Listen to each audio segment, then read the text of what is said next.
Sa problem na ito, alamin natin yung probability ng bawat activity, bawat path, at ng buong project. So, dalawang paraan para malaman natin kung ano ba yung probability ng tinatanong sa given. Una, using the conventional method na gagamit tayo ng z-score table, negative at saka positive z-score table, at kung shortcut naman na no need to memorize this long table, gagamit tayo ng calculator techniques. Okay? So, sa pag-solve ng problem na ito, kailangan alamin muna natin yung paano ba na-build up yung problem. Una, obserbahin natin kung ano ba yung mga given. So, nakibigay yung mga activity, predecessor, at yung mga time, A, M, and B. So, mamaya sasabihin natin kung ano-ano ba yung pinagkaiba ng duration A, M, and B. So, unahin natin yung activity. So, since sinabi natin, activity is the actual work between two events. So, ito yung pagitan ng dalawang nodes. Okay? Next one is the predecessor. Ibig sabihin ng predecessor, ito yung mga previous activities na nagawa bago mag-start yung certain activity. So, ibig sabihin, ito yung parang nakaraan niya na activity para mag-commence yung specific na activity na ginagawa natin. Okay?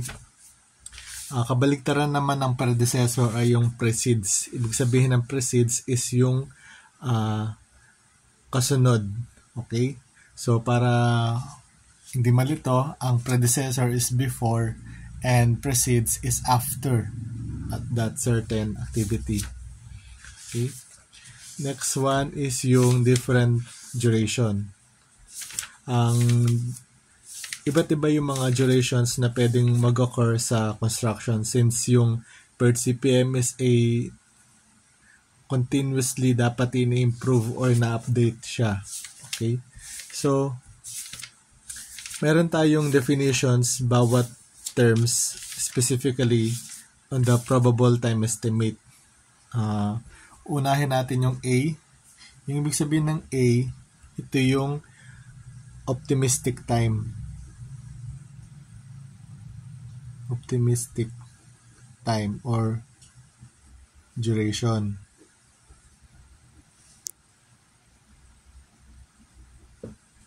Ibig sabihin, ito yung estimated minimum time. Minimum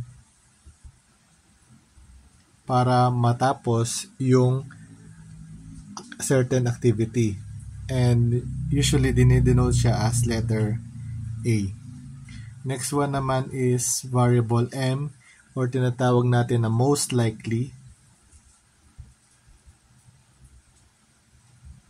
or probabilistic time. Probabilistic time or duration. Ito naman yung estimated normal length.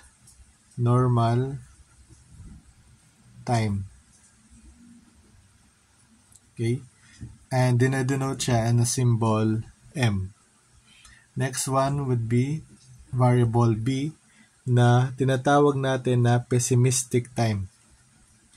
Pessimistic time. And ito yung maximum time para matapos yung isang activity. And dinidenote natin yan as a variable B. So, ayan yung pinagkaiba ng variable A, M, and B. So, A is for the minimum time to finish the activity. M is the normal length to finish that activity. And letter B is the maximum time to finish that certain activity. Okay? So, after determining or understanding the given, so proceed na tayo sa mga tinatanong. Letter A, construct the per CPM diagram. Letter B, what is the contract duration? And letter C, what is the probability of which path be finished or can the what is the probability that each path be finished at the 40th day. Okay? So yung gagawin nating method dito is yung probable time estimate by the principles of probability and statistics. So na-apply din yan sa PERT CPM diagram. So tuloy na natin. So unang tanong, construct the PERT CPM diagram. So sa pag-construct ng PERT CPM diagram, alamin natin kung ano ba yung beginning activity.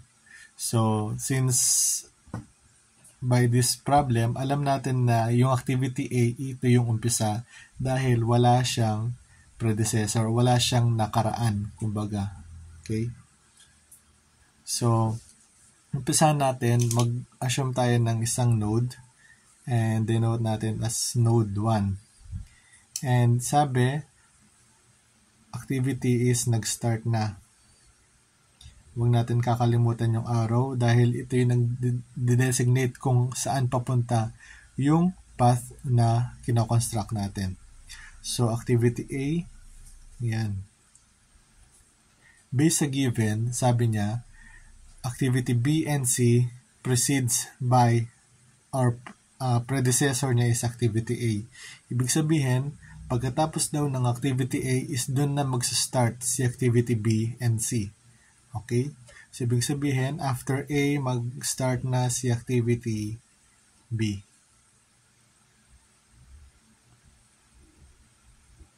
So, this is activity B and this is also activity C.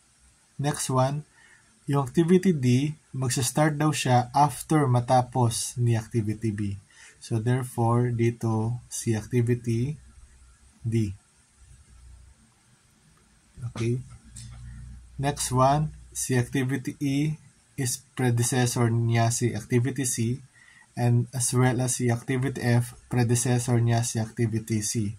Therefore, after daw na activity C is magsa-start na si activity E and F. So, this is activity E and this one is activity F. So, this is 6.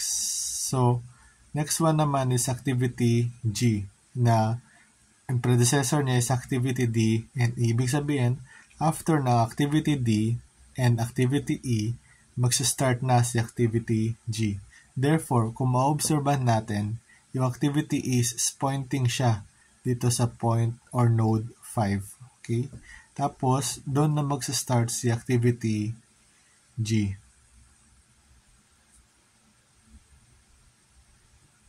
Last, activity H. Magsa-start daw si activity H once na natapos na si activity F and activity G. So, kung ma-observe natin, yung F pala is pointing din siya sa node 7. So, wala na tong node 6 kasi nagkaroon tayo ng trial and error na para masatisfy yung iba't ibang mga conditions. Okay? So, after ng F and G, dun na magsa-start si activity H. And wag natin kakalimutan yung start and end na word para alam natin yung kung saan nagumpisa at saan matatapos yung path natin. Next one, after we construct the PERT CPM diagram, tinatanong naman what is the contract duration. So, bago natin makompute yung contract duration, kailangan natin munang alamin kung ano-ano ba yung mga iba't ibang path sa certain diagram na ito. So, umpisahan natin path A, B, D, G, and H. So, papunta siya dito. Okay. Next path is A, C, E, G, and H. A, C, E, G, and H. Next is A, C, F, and H. A, C, F, and H. Ito yung mga path na na-determine natin sa diagram natin. Usually, on a normal basis is by determining the contract per CPM critical path, malalaman na natin yung kanyang contract duration. Pero, since meron tayong mga iba't ibang duration sa specific problem na ito, is kailangan muna natin alamin or i-plot sa isang table para mas madali natin ma-solve at hindi magulo ang ating computation. Okay? So, after determining the critical path or different kinds of path sa problem na ito, ipa-plot natin siya sa isang table para hindi tayo malito. Okay? So, yung goal natin next is malaman yung path or yung critical duration ng bawat path na na-determine natin. So, gagamitin natin formula para ma-determine yung estimated time per activity, yung tinatawag natin na Prismoidal formula. Okay? So, meron tayong formula na A plus 4M plus B all over 6. So, kung mapapansin ninyo is maraming given yung i-compute natin. Para mas mapadali ang pag-solve natin, kailangan tayong gumamit ng calculator para mas mapabilis ang ating computation. So, gagamitin natin yung shift or calc function ng calculator para mas mapabilis ang ating computation. So, pagde-designate tayo ng variable or letters and magka-calc tayo para mag-designate tayo ng value. So, input natin alpha A. So, ulitin ko. Alpha kasi red yung gusto nating configure na function. Okay? So, alpha plus 4 alpha M plus alpha P divided by 6. So, nasa sa inyo naman yan kung anong gusto nyong gamitin na variable. Pero, since meron naman tayong variable A, M, and B, so, yun na lang din yung advice ko sa inyo na gamitin ninyo para hindi kayo malito kung ano ba yung given na i-input ninyo sa inyong calculator. Okay. Next one is after ma-input natin yung formula, pindutin natin yung calc function. Okay. After ma-input is magtatanong siya ng value ng A. So, ito yung A natin. Okay. Umpisahan natin sa activity A, that is 5. And tinatang nyo is activity M or M duration at the activity A 7 and B is 16. So, automatic makakompute niya na sagot natin is 8.167. So, at least 3 decimal places para close enough sa true answer. Next one. So, since makikita natin na meron din activity A dito, so pwede na natin ito i-copy right away.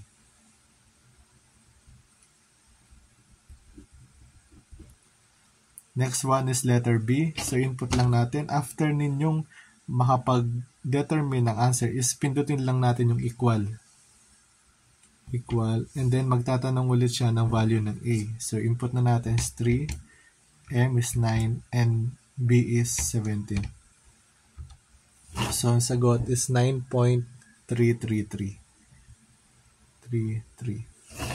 So, wala nang ibang B. So, proceed. So, dito na tayo sa activity D.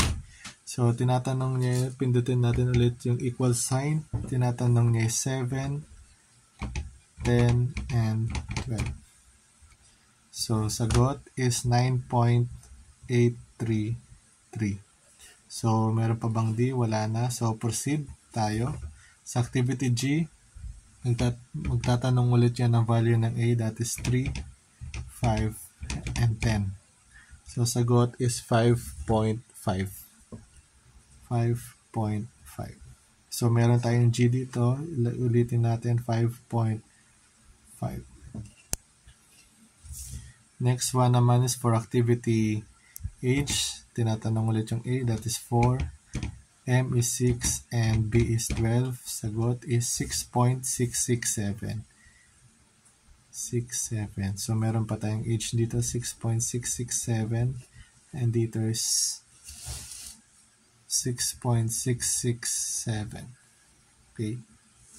Next one is activity C. So, tatanong ulit yan ng value ng C na, or A na 6, 14, and 17. So, 13.167. 13.167. Eh, meron pa tayong C dito, kaya 13.167 din yan. Next is activity E. Tatanong niya yung value ng E na 2, 10, and 15. So, 9.5. 9.5. And last, activity F, 5, 7, and 13. So, that is 7.667. So, ayan yung mga tabulated answers sa estimated time per activity. Okay? Next one naman is, alamin natin yung path total or kailangan natin i-add yung per activity para malaman natin yung duration niya per path. So, i-add lang natin. That is 8.167 plus 9.33 plus 9.833 plus 5.5 plus 6.667. That is 39.5. Next path naman is 8.167 plus 13.167 plus 9.5 plus 5.5 plus 6.667. Meron tayong sagot na 43.001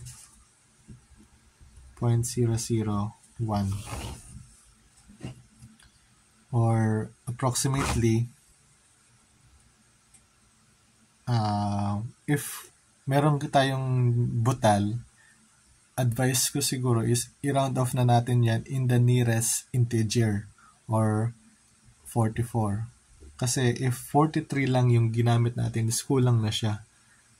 Advice lang is dagdagan na lang natin at least 1. I-whole number na natin siya.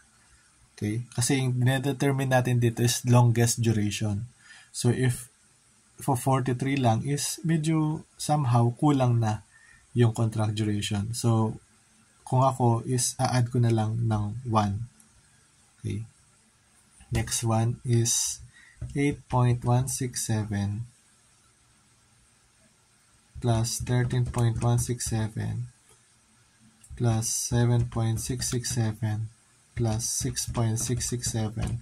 Sagot natin is 35.668. 35.668. Yun yung path total. So, sa mga na-determine natin na path total, nalalaman natin yung pinaka longest duration is yung 44. Ito yung pinakamatagal na duration. Therefore, ito yung contract duration natin. Contract duration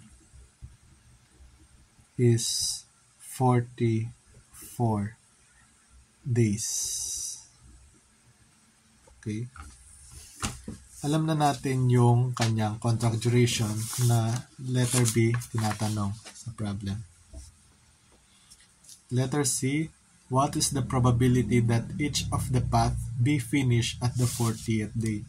So, ano daw yung probability na matatapos yung project at the 40th day? So, yung pinaka-goal natin para malaman natin yung probability is kailangan muna natin alamin yung kanyang z-score.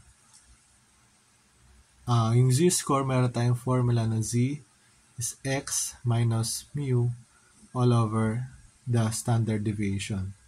Standard deviation ito, and x yung tinatanong if kaya siya at the 40th day. X is equals to 40. And yung u is the path total. Okay? So, ito yung goal natin na makuha para ma-solve natin yung probability using conventional method and sa calculator method natin. Okay? Before that, compute muna natin yung variance. Or variance is equivalent to b minus a squared over 36. So, i-plug lang natin sa calculator. Parenthesis, alpha b minus alpha a squared divided by 36. And calc ulit tayo. So, magtatanong yan ng value ng b. That is 16 and 5. So, 3.361. 3.361.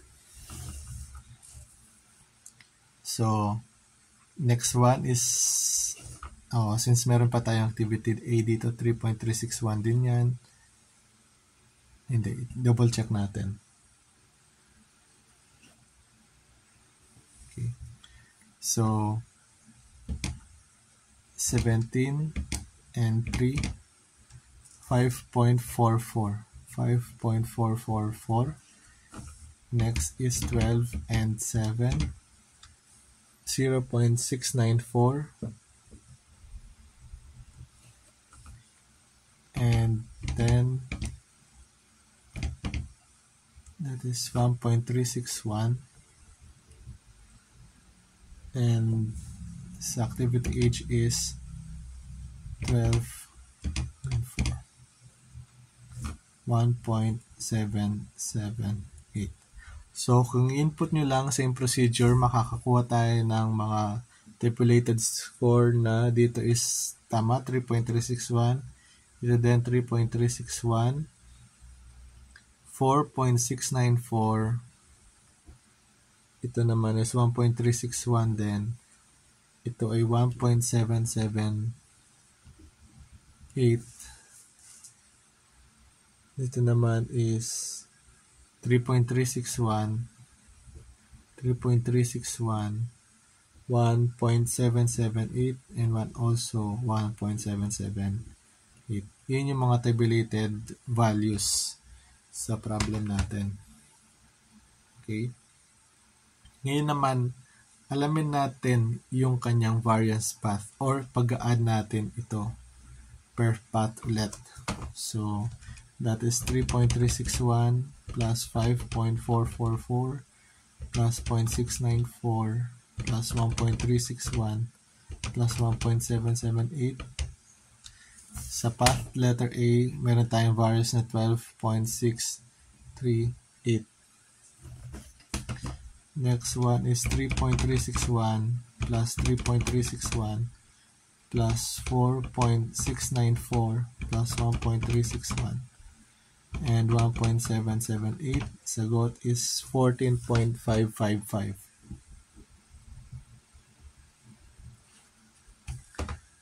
Next or last path is 3.361 plus 3.361 plus 1.778 plus 1.778. Sagot ay 10.278. So, ayun yung variance per activity and variance per path. Next one naman is alamin natin yung kanyang standard deviation. Yung standard deviation is yung lang square root ng kanyang variance. Again, standard deviation is yung square root lang ng kanyang variance. So, madali lang input yan. So, plug in alpha, let's say alpha x. Pindutin natin yung calc. So, meron tayong 3.361. That is 1.833. Meron pa tayong 5.444. That is 2.333. So, kung susundin natin lahat ng procedure, magkakaroon tayo ng values ng mga sumusunod sa activity D, that is 0.0833, 1.167, 1.333, 1.833, 1.833 rin ito, 2.167, 1.167, 1.333, 1.833, 1.833, and 1.333. Yan. Yun yung kanilang standard deviation. So, ganun din, pag-add lang natin ulit para malaman natin yung standard deviation niya per path. See, that is 1.833 plus 2.333. So, sagot, plus 7.499 or 7.5. 1.833. Yan lang natin yung mga given. Double check para walang error sa computation. Sagot ay 8.33 din. The last one is 1.833.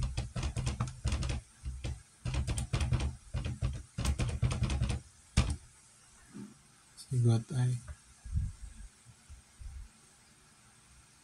6.332. So, yan. Alam na natin yung standard deviation. Alam na natin yung mu. At alam na natin yung x. Okay? So, yung gagawin natin, alamin na natin yung kanilang z-score. Okay? So, sa z-score, nag-iiba yung value ng mu at nag-iiba yung value ng sigma. Depende sa path niya. So, alamin natin yung kanilang iba't ibang mga z-score. So, umpisahan natin. So, since yung 40 is constant lang, kasi ito yung tinatanong is parehas lang, di ba?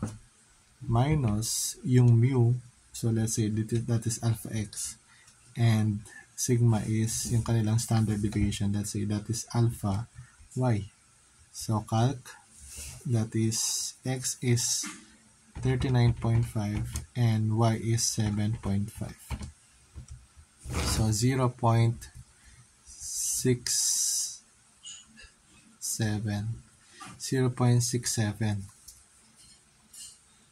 Next one is calc 44.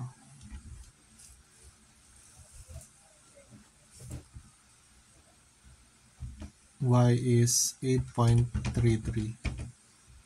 Negative 0.48.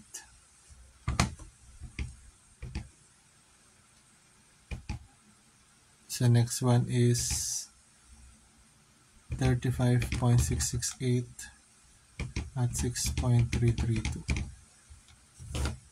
0.684. So, ayun yung kanilang mga z-score na hinahanap natin.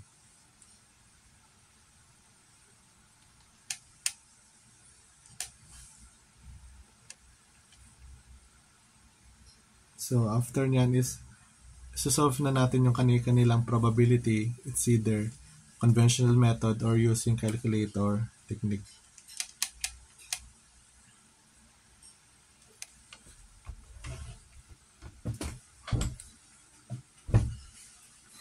Okay? So, bago natin i-solve yung kanilang probability,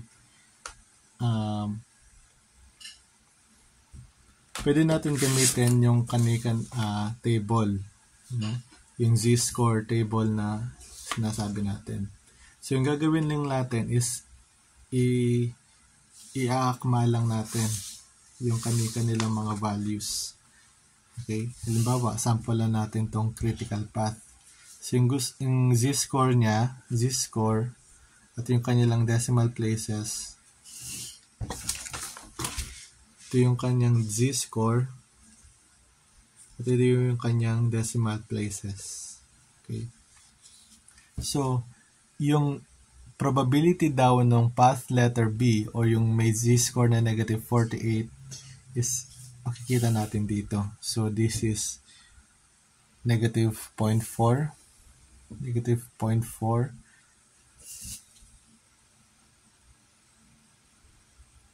Ayan. And meron siyang decimal places na 8. So, kasi yung sagot niya is 0.48. So, i-cross out natin, makikita natin na yung probability na matatapos yung project at the 40th day is 0.3156 or 31.56%. 31.56%. Ayun yung kanyang probability na matatapos yung project at the 40th day. Okay? Medyo mababa kasi ito na yung critical path natin. Next naman natin is try natin ilagay sa or gamitin yung calculator technique. So to do that, kailangan naka-mode stat tayo. Para ma-configure yon is mode stat. So letter number 3. And hihanapin natin yung 1 var or number 1. Okay? And then AC natin. AC, wala kasi tayong input dyan na value. Okay? So, next naman is kailangan natin ma-enable yung function ng stat function na yon. So, para magawa yon is pindutin natin yung shift 1 at yung kanyang number 5, fifth function ng distribution. So, hanapin niya or magtatanong siya ng P, R, Q, and T. So, para saan ba yung P, R, Q, and T? Ibig sabihin lang yan, under normal curve, drawing tayo ng curve, itong buong ito is, yung area niyan is 1.0 palagi. Okay? So, gitna is 0, and going to the left is negative, and going to the right is positive. Okay? Dito yung P, Q, and R. Hinahanap or yung input dyan is yung kanilang z-score. If nagumpisa yung path is dito, let's say ganyan, P yung gagamitin natin. Okay? P. Ngayon naman,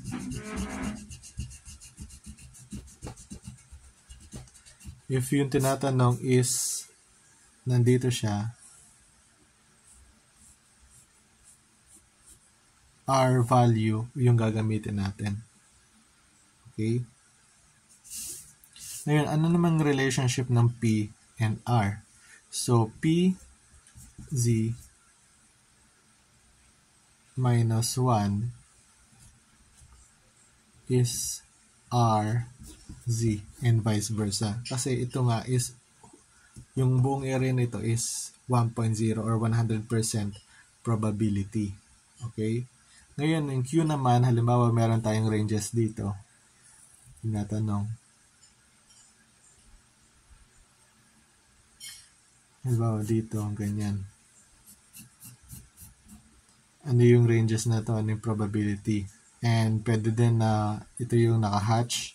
Ito naman yung hindi naka-hatch. So, ayun yung mga conditions sa mga functions under probable estimate, yung sa P, Q, and R.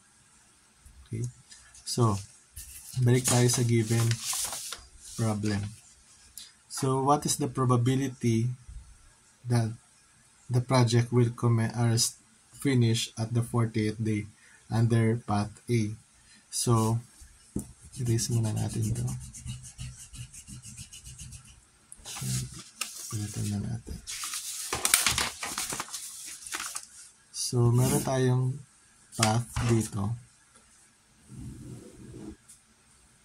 So, sa gitna 0. So, this is 0.067. So, dito na siya. Assuming, ito na yung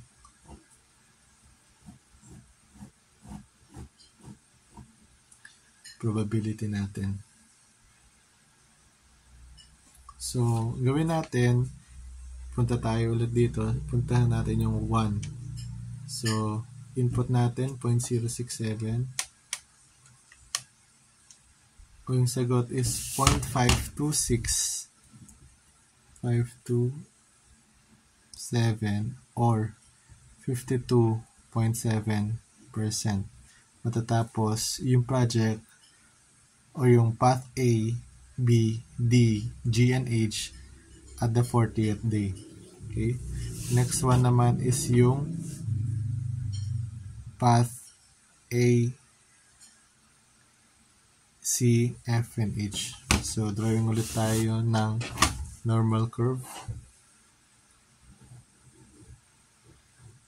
Sa gitna yung 0 and 0.684 dito na.